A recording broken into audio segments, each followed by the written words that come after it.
ஊத்தங்கரை சுற்றுவட்டார பகுதிகளில் இடைப்பருவ மாங்காய்கள் காய்த்துள்ளதால் விவசாயிகள் மகிழ்ச்சியடைந்துள்ளனர்.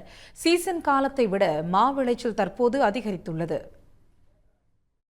கிருஷ்ணகிரி மாவட்டம் ஊத்தங்கரை சுற்றுவட்டார பகுதிகளான சென்றாயன்மலை, சாலமரத்துப்பட்டி, கும்மனூர், கெரிகேப்பள்ளி, குருகுப்பட்டி, ஓடைப்பட்டி, கொடமண்டப்பட்டி பகுதிகளில் கொத்து கொத்தாய் மாங்காய்கள் காய்த்து தொங்குகின்றன.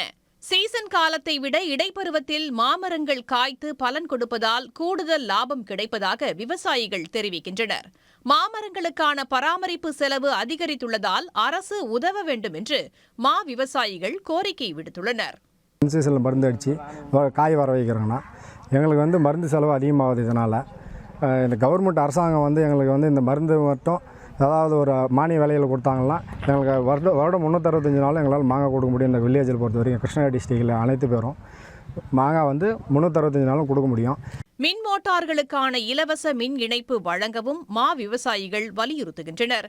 போதிய அளவு மானியம் வழங்க அரசு முன்வந்தால் ஆண்டு முழுவதும் மா சாகுபடி செய்ய முடியும் என்று மா விவசாயிகள் நம்பிக்கை தெரிவித்துள்ளனர். சொசைட்டி மூலிமா எங்களுக்கு மானிய விலையில் இந்த பெட்லாசர் ஆகட்டும், மருந்து பூச்சிக்கொல்லி மருந்து ஆகட்டும், கண்டிப்பாக சொசைட்டி மூலமாக இவங்க கொடுத்தாங்கன்னா கண்டிப்பாக எல்லா விவசாயிகளும் பயனடையலாம். கவர்மெண்ட்டை நாம் முக்கியமாக கேட்டுக்கிறது, சீசன் மாங்காய்க்கோ ஆஃப் சீசன் மாங்காய்க்கோ நீங்கள் இந்த விவசாயிகளுக்காக ஒரு கண்ணு பார்க்கணுன்னா கண்டிப்பாக இந்த மின்சாரத்தை சீக்கிரமாக கொடுக்கணும்.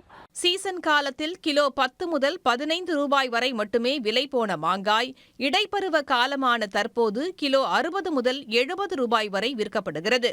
சீசன் காலத்தில் இருக்கும் இடைத்தரகர்களின் இடையூறு இன்றி தற்போது பெங்களூரு, மும்பை, புனே உள்ளிட்ட பகுதிகளுக்கு டன் கணக்கில் மாங்காய்கள் அனுப்பி வைக்கப்படுகின்றன.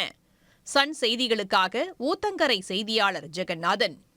உடனுக்குடன் செய்திகளை தெரிந்து கொள்ள சன் நியூஸ் பெல் ஐகானை கிளிக் பண்ணுங்க.